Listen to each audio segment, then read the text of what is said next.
Big Brother, mainstream media, government cover-ups. You want answers? Well, so does he. He's Alex Jones on the GCN Radio Network. And now, live from Austin, Texas, Alex Jones. Welcome to the Alex Jones Show on this Sunday, June 8th, 2014. I guess everything is awesome, or maybe not. We're going to find out. There's a lot of breaking news. Alex is going to be joining us in the second hour.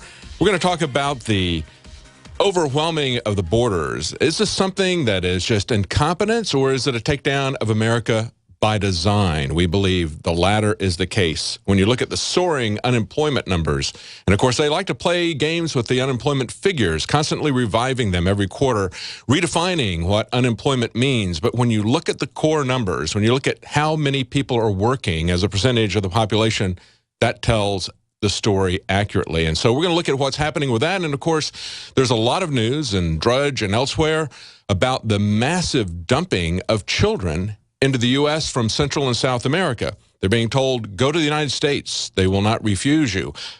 I remember when they opened up Hong Kong Disney World, and they were so overwhelmed by people trying to get their children into Disney World that parents, Chinese parents, were going to Disney World even after it was completely full and closed. They weren't taking any more tickets. They would lift their children over the gates and drop them into Disney World.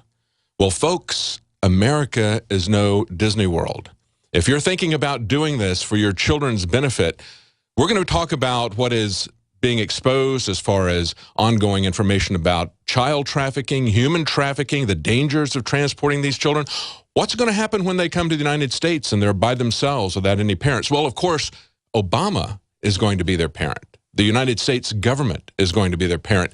They are going to be raised from a very early age, seeing the government as their benefactors, having no idea about the foundations of liberty that we have all enjoyed, and basically, essentially becoming wards of the state and devotees of the state. They're going to balkanize America with people who have no connection to an earlier culture, have no understanding of individual liberty and how human nature is always working against that, trying to consolidate power.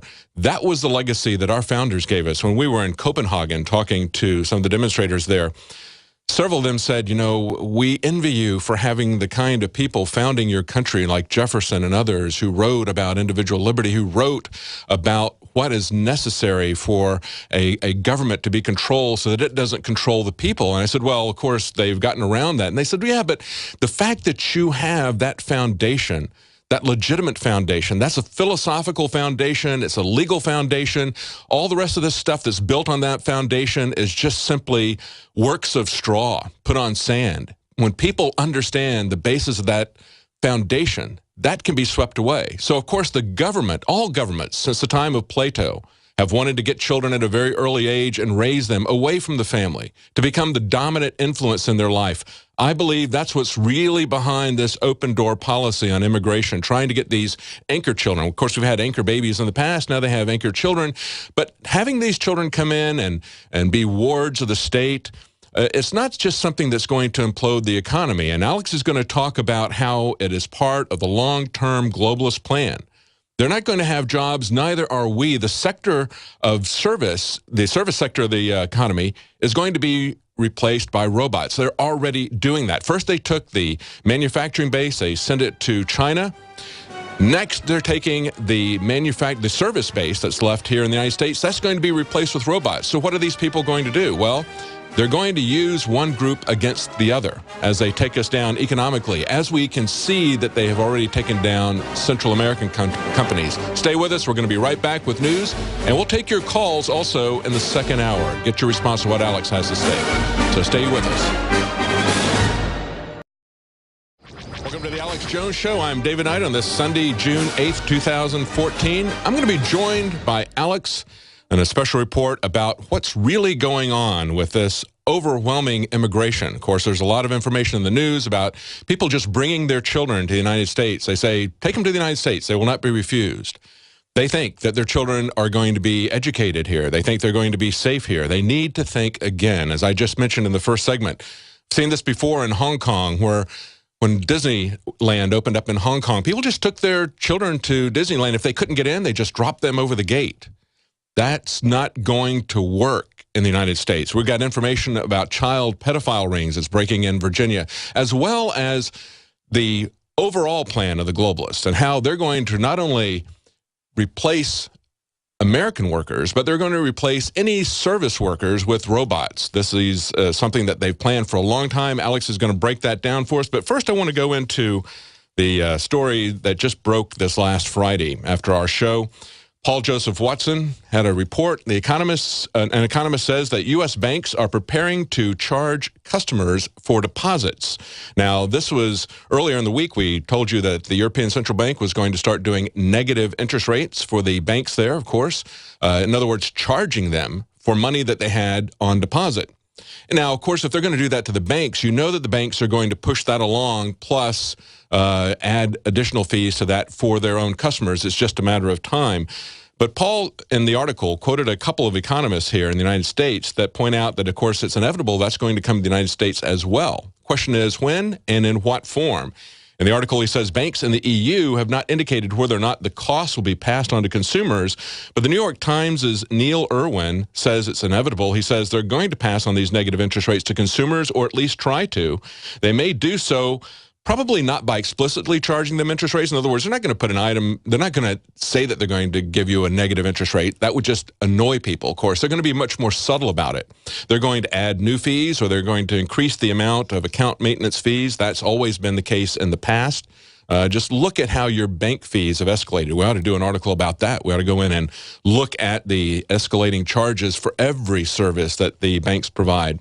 But then he also quotes another economist, Martin Armstrong, and he points out in the article that Armstrong called the 1987 economic crash to the very day, and he says that banks are preparing for a raft of new account fees. He said in the U.S., we're more likely than not, we're going to get negative interest rates directly passed on to consumers by the banks, who will now claim that it's the feds that are making them do it, because the feds will raise it on the banks, and then they'll say, we've got to pass those rates along to you. So you want to get your money out? You want to get your money out of the bank and put it in a mattress? Well, guess again, because we got another article up. Secret European cash limits are in place. Again, starting in Europe, they love to start these things in Europe. That's where the consolidation with the European Union started. That's where they started the euro. They used the collapse of the euro to take out elected representatives in places like Italy and Greece and replace them with Goldman Sachs bankers, where they called them technocrats. And so now we see that they're going the next step. As he points out, some of you remember the recent scandal where HSBC tried to impose cash withdrawal limits on their accounts. And this person, Mark Kimpton from the BBC, says it turns out that was just a trial balloon to see if the public would object to it. These limits are already in place, and they're going to limit your cash withdrawals. They're going to say you can't take your money out. You got to keep it in there, and we're going to, of course, charge you higher fees on that. That's the way this thing is going to go down. This has been something that, and again, we're going to go to the immigration system. But before I do that, I also want to point out that this last week, of course, was the one-year anniversary of the Snowden leaks. We have an article up on Infowars today from Washington's blog. An NSA whistleblower says that Snowden never had access to the juiciest documents. Now, this isn't just any NSA whistleblower. This was the first of the NSA whistleblowers. We've talked to William Binney here at Infowars, and of course he was the technical head with global responsibilities, a global technical head of the NSA. We talked to him about their capabilities. He's very concerned. For a while he was saying, we're this close to a police state, holding his two fingers very close like a pinch. But now, a few months ago, he said, we are in a police state. He said for years, and he worked for the NSA for over 30 years, he said he'd monitored during his career East Germany, as well as Russia. He knows what a police state looks like. He knows when they're monitoring their own system, their own citizens to the extent that they are in this system, what that brings about. And he said, that's what we're doing here.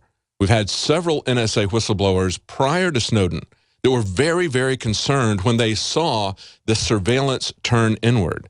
Now, in this article that's up on Infowars, what Tice was saying was one of the very first things that people would be told when they started to work for the NSA was the #1 rule is that because of FISA, you do not ever spy on American citizens. That's the Foreign Intelligence Surveillance Act. You had to get special court permissions from a secretive court, the FISA court. That, of course, was created in response to the revelations that came out of the Frank Church Committee hearings in the 1970s, talking about CIA abuses. People were very concerned about the CIA and other intelligence organizations turning on the American people and creating a police state domestically. These organizations that were created to protect us from foreign enemies. Remember what Madison said. He said, if tyranny ever comes to America, it will come, tyranny and oppression, it will come in the guise of fighting a foreign enemy.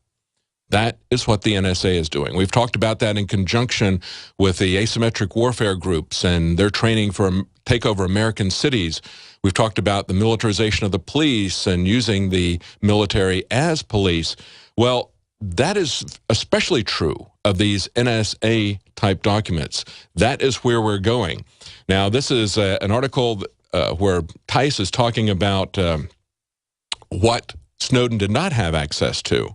And he, quite frankly, says that he believes that the NSA is spying on and blackmailing top government officials and military officers, including Supreme Court justices, highly ranked generals, Colin Powell, other State Department personnel, and many other top officials. And, of course, I've said many times, I firmly believe that when you look at the bizarre decision that Justice Roberts came out with, the Chief Justice of the Supreme Court, writing both the dissenting and agreeing opinion enabling Obamacare, that dramatic 180-degree turnaround, and writing both sides of the opinion, first disagreeing with it and then all of a sudden agreeing with it, I believe, and many other people have also believed, that he was blackmailed. This is a fellow, Robert Tice, was the very first of the NSA whistleblowers. He was even before William Binney and Thomas Drake and others who came after him.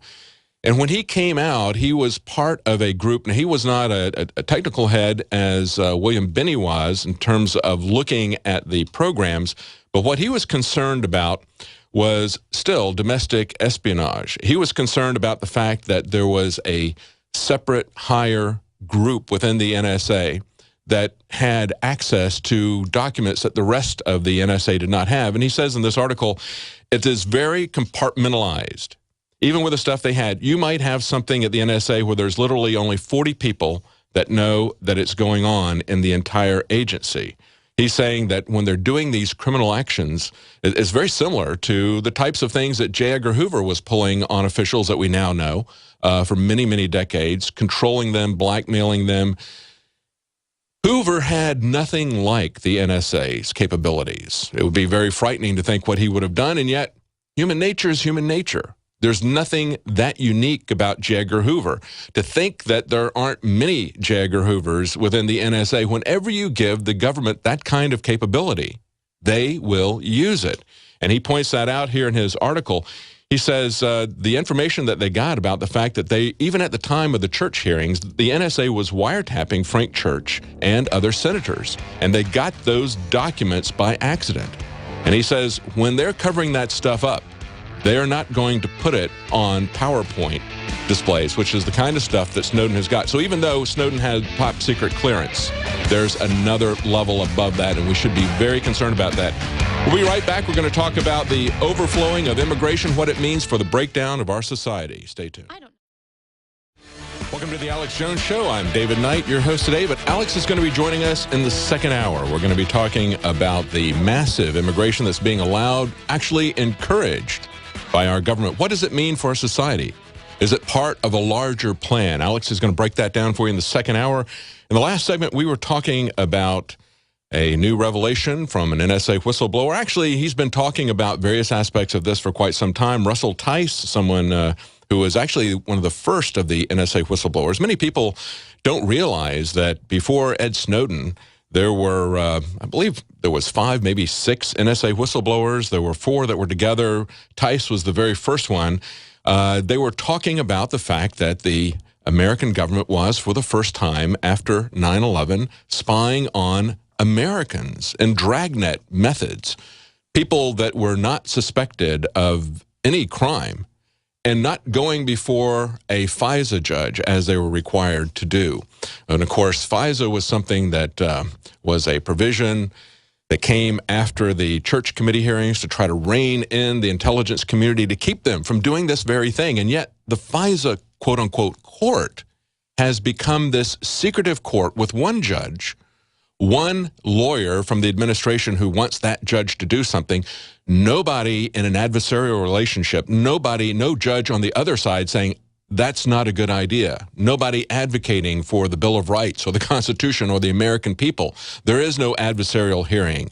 It is a closed-door, star chamber type of hearing. And when they create these, they say, precedent-setting decisions, they pretend as if they are modifying the Constitution, and doing so with a court decision that the American public is never allowed to see. So it's an amazing world. But I tell you what, Stephen Fry had a video that was up on The Guardian, and I don't know if you guys can get a little bit of this queued up here, but he said there is something squalid and rancid about being spied on.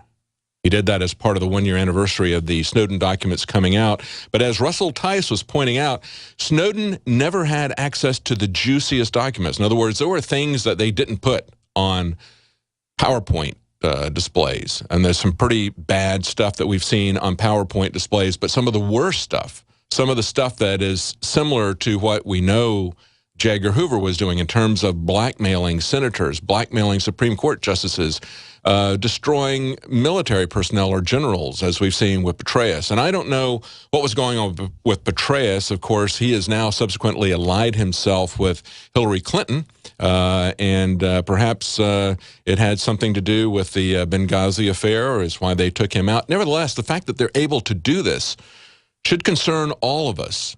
It should concern all of us that they're looking at our own stuff. And that's what Stephen Fry was talking about. He said there's something squalid and rancid about being spied on. Can you play that There's clip? something squalid and rancid about being spied on. Nobody likes it. The idea of having your letters read by somebody, your telegrams, your faxes, your postcards intercepted, was always considered one of the meanest, most beastly things a human being could do, and for a government to do, without good cause. Using the fear of terrorism that we all have, the fear of the unknown that we all share, the fear of enemies who hate us, is a duplicitous and a deeply wrong means of excusing something as base as spying on the citizens of your own country. GCHQ, the NSA in America, cooperate together through PRISM and other systems to listen in on, to read and intercept everything we send. Yes. It's enough that corporations... It is amazing. It truly is amazing, and appreciate him speaking out on that. Of course, that's Stephen Fry. He's a writer. He's a comedian. He was one of the actors in V for Vendetta, if you recognize his voice. He has it exactly. And it really is not only Orwellian, but it's kind of an Alice in Wonderland type of so many different aspects to it. Look at this article. Judge orders the NSA to stop destroying evidence for the third time. See, when you give them that kind of power, they're not going to listen to anybody. If they're going to violate the Constitution, don't you think they'll violate a judge's order? Now, this is a judge that has asked the National Security Agency to stop destroying surveillance records that could be used to challenge the legality of its spying programs in court. Now, this is a lawsuit that's being brought by the Electronic Frontier Foundation, EFF.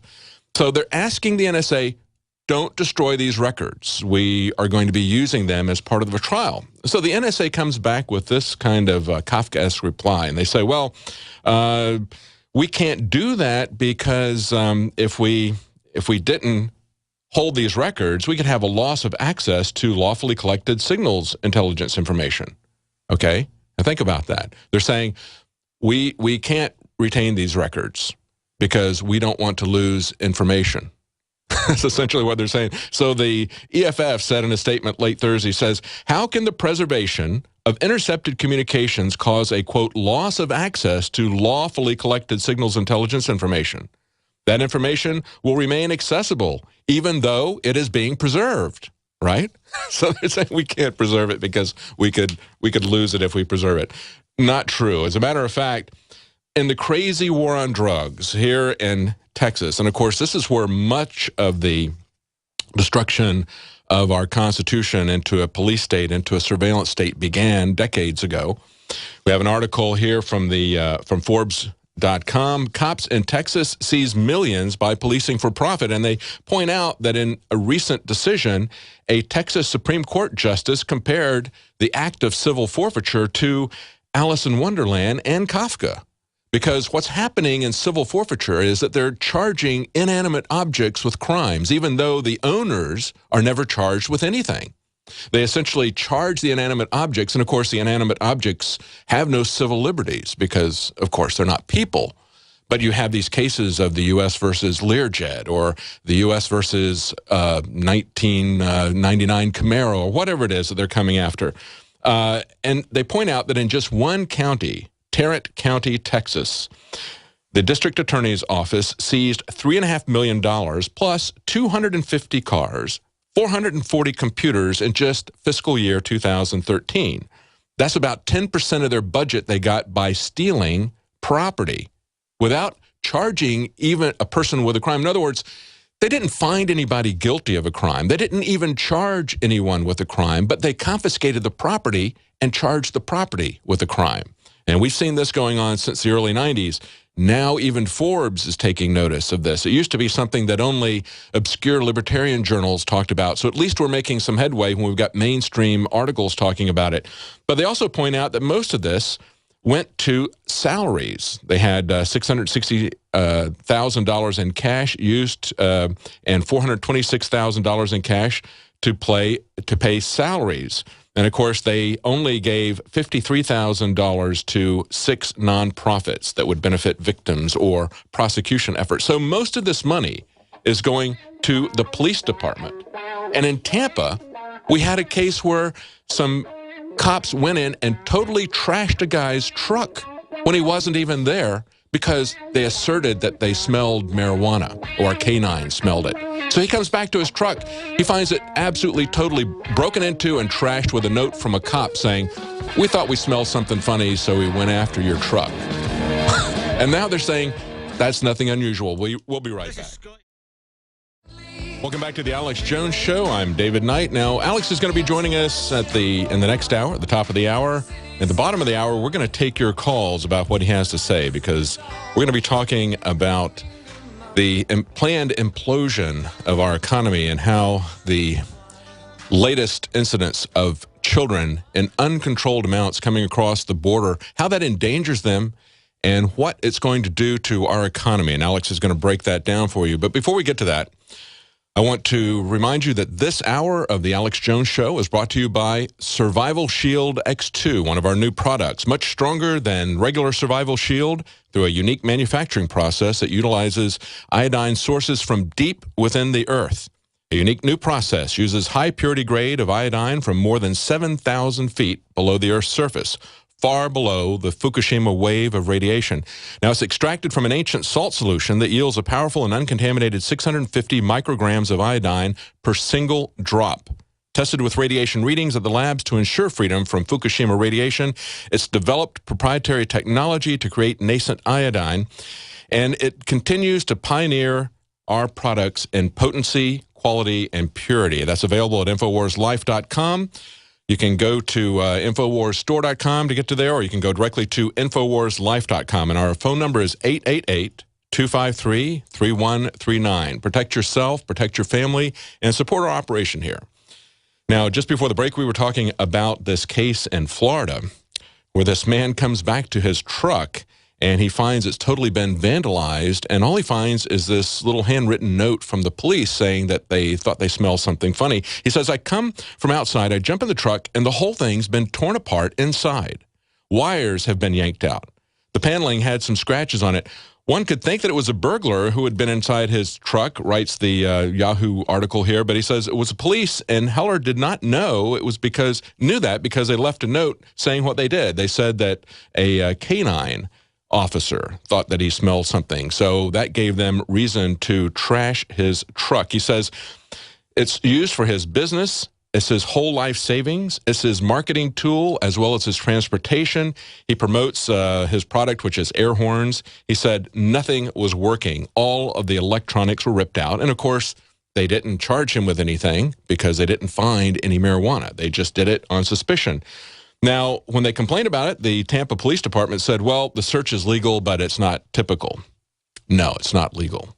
It's not legal. The Fourth Amendment says that if you want to search somebody's person, place, property, you get a order from the judge to do so. You go before a judge before you break and enter, whether that's a car or a house. What if they started doing that to houses? I'm sure they will. We get no-knock raids from SWAT teams. People get killed regularly because of those no-knock raids. We need to get upset about this because you know what? It's not just this fellow's truck. It's our rights. Our rights are property as well. It's not just that his truck was trashed and destroyed. We have rights, those fundamental rights, those God-given rights that are specifically recognized, and restrictions are put on the government to keep them from destroying these rights that we possess as human beings, and yet our government routinely is destroying and trashing those rights just like they broke in and destroyed this guy's truck. Now, of course, this is on Yahoo, and it was in the odd news section. I wish it was odd news. I wish it was something that was really unusual. No, it's not unusual. It's just illegal. It's just the opposite of what the Tampa Police Department said. Now, as I mentioned, Alex is going to be joining us at the top of the hour. He's going to talk about what's going on with the larger picture of what we see happening. But there were a couple of articles that came out on Drudge this last week that I think put together, they really show a pattern of behavior that we've been talking about for a long time, that the Bilderberg Group and others have been talking about for a long time. The first one here, 37.2% are not in the labor force. It remains at a 36-year high. This is 92 million people that are not working right now. Now, of course, they like to play games with these unemployment figures. They say that if you're without a job for a certain period of time, you've just dropped out of the labor force, and we're not going to include you anymore in that. And yet, and then, of course, they're also constantly, every quarter, revising the unemployment figures, always doing so in a way to make it look as if things are trending up.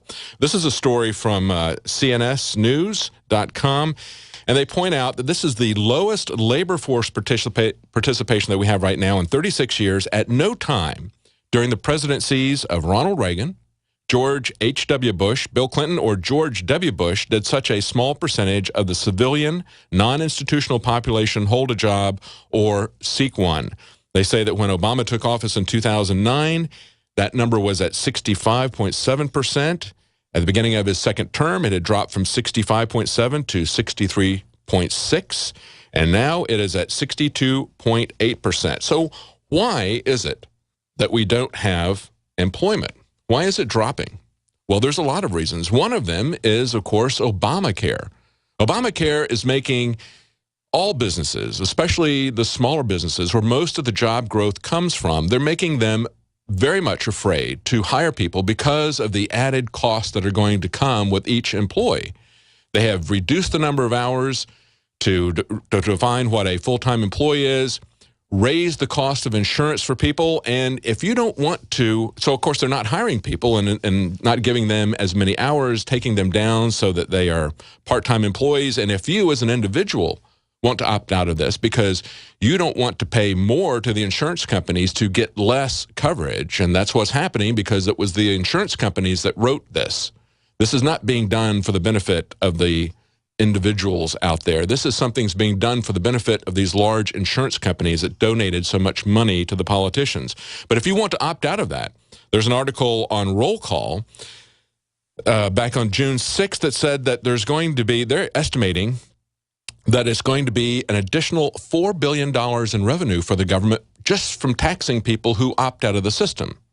Now, the headline that was on the Roll Call article, I think, was pretty amazing because they called it the shrinking Obamacare individual mandate. There's nothing shrinking about that. What shrunk was there's nothing shrinking about his mandates. And why should we be having presidential mandates about what kind of health insurance we have? Of course, we've said this over and over again, but here's the thing. The Congressional Budget Office went through and said, well, we think that it's going to be not 6 million people who would rather pay a tax than to pay these confiscatory insurance premiums that are being mandated on them by the insurance companies and their puppets in the government. You know, forcing young single males to buy maternity insurance, that type of thing, insurance that you don't need, insurance that you can't use, and then paying more for your deductibles, paying several times what you were before in premiums. They think that the number of people that are going to opt out of that is dropping from 6 million to 4 million. So the headline they put in here is a shrinking Obamacare individual mandate. There's nothing about the mandate that's shrinking. It's just their particular estimate. But now they're still estimating that's going to be $4 billion in revenue. So if they're estimating that 4 million people are going to opt out and they're going to get an additional $4 billion in revenue, that's about $1,000 per person on average. Now, of course, Obama said he wasn't going to raise taxes on anybody that was making less than $250,000 a year.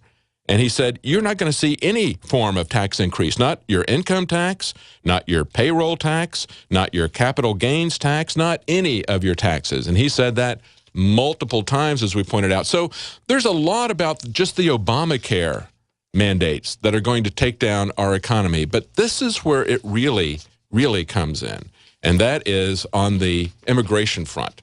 Now, on the immigration front, we see news articles this last week about all these children that are being encouraged to come to North America. They're being told in Central America, go to America with your child. You won't be turned away. That's what the mothers are telling the reporters. And, of course, they're coming into Texas. They're coming into Arizona. Arizona actually is getting the overflow of Texas. Most of them are coming into Texas. And the Arizona governor, Jan Brewer, said she was disturbed on Friday and outraged after she was told by the federal government that they were going to be, in her words, dumping immigrants on them, 1,000 children right away. We're going to be back. We're going to have more information on this, and we're going to break down what it's going to do to break down our country. You can't have a welfare state and open borders at the same time. We'll be right back. Welcome back to the Alex Jones Show. I'm David Knight. Now, Alex is going to be joining us in the next hour to talk about what I've just begun to talk about, and that is the dumping of illegal aliens into the United States by the Obama administration. That's essentially what's happening. Now, there was an article on Fox News about Governor Jan Brewer, governor of Arizona's reaction to the fact that so many illegal alien children are being brought to her state. Just this weekend, 1,000 are expected to be brought from Texas to her state. But why are they coming in? Well, they're coming in because they're being told in Central and South America, take your children to the United States, they won't refuse you. And so these parents are bringing their children in and essentially abandoning many of them. A very dangerous situation for them. And before people say that we're racist or xenophobic, I want to point out that this is something they've been doing to the third world for a very long time. This is something that the World Bank and the IMF fund, the World Bank under Robert McNamara, basically was imploding the economies of Central and South America. Much of the third world is under his oversight of the World Bank. What they did was they shifted from loaning money to countries right after World War II to build their infrastructure. They switched to a situation where they were encouraging them to create a welfare state.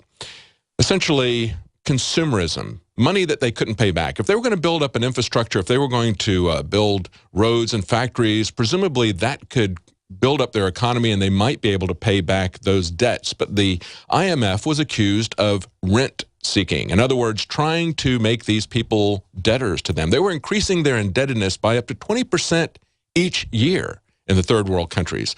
So how did that look? Well, we talked about on Friday what was going on in Venezuela, for example, the socialist people's paradise. And of course, if you want to bankrupt a country using a welfare system, no better way to do it than with a socialist like Chavez. Now, Hugo Chavez, Bloomberg likes to point out, kept up payments to bondholders, allowing them to reap returns of 692% during his 14-year tenure.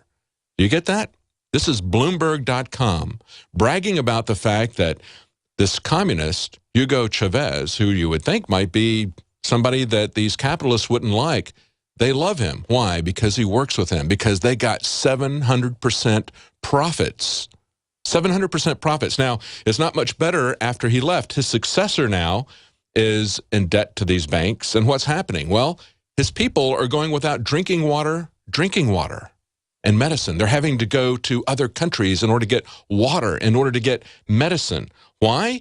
Because, as they point out, this is a quote from Barclays, the government's priority is to pay their sovereign debt.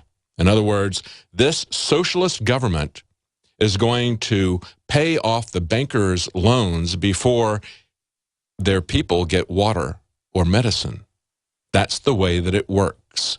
You think that socialism is the opposite of this kind of crony capitalism, this kind of fascist capitalism that we're seeing here in America? No, it's the way that they roll that out.